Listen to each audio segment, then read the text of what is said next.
Đây. Dạ, chị mới lấy chị theo, tại chị cứ sợ thở coi được cái lần đó con nhỏ. Bên sai. Cho rú số măng thôi. Có mà, có phải rú măng hàng đó. Giờ đây. Chị mới lấy chị theo, tại chị cứ sợ thở coi được cái lần đó con nhỏ. Ăn rau của nhau lò. Giờ đây. Bên sai, hay là chị con à.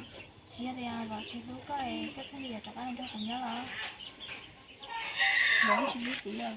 Nha. Mà đi nói chuyện cái xe. Nha. Hát đâu là.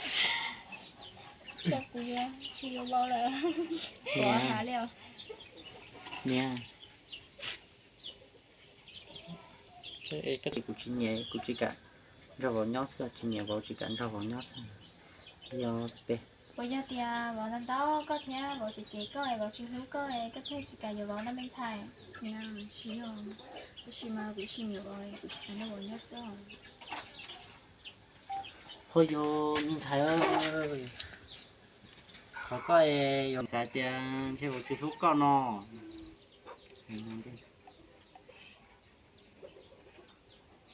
Giờ đây. thôi vô bên thai họ cái lần thao của nhớ ấy cái chị nhiều rồi cái lọ sư Có vô lần ra của nhau.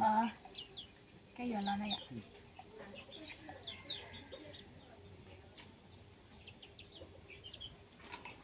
Giờ đây. Giờ đây. thôi vô bên thai họ cái giờ lần thao của nhớ này sẽ tiêu vào chị lúc coi cái giờ lọ nó với cái chị nhiều lọ sư Giờ mà nhỉ. Rồi tí tu lệ lệ. Thành đuôi tay tang được sơi. Cũng chỉ nhẹ liêu. Cũng chỉ cái vô liền nhỉ.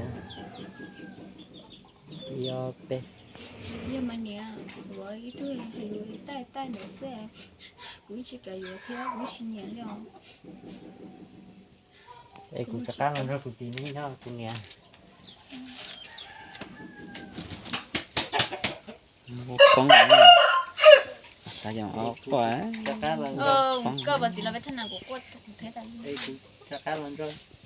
Thì nên nhá. Rồi cái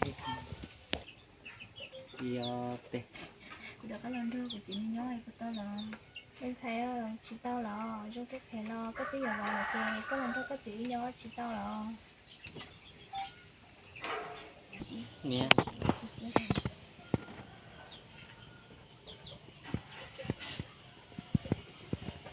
sao chả có ta chỉ là bên thay thêm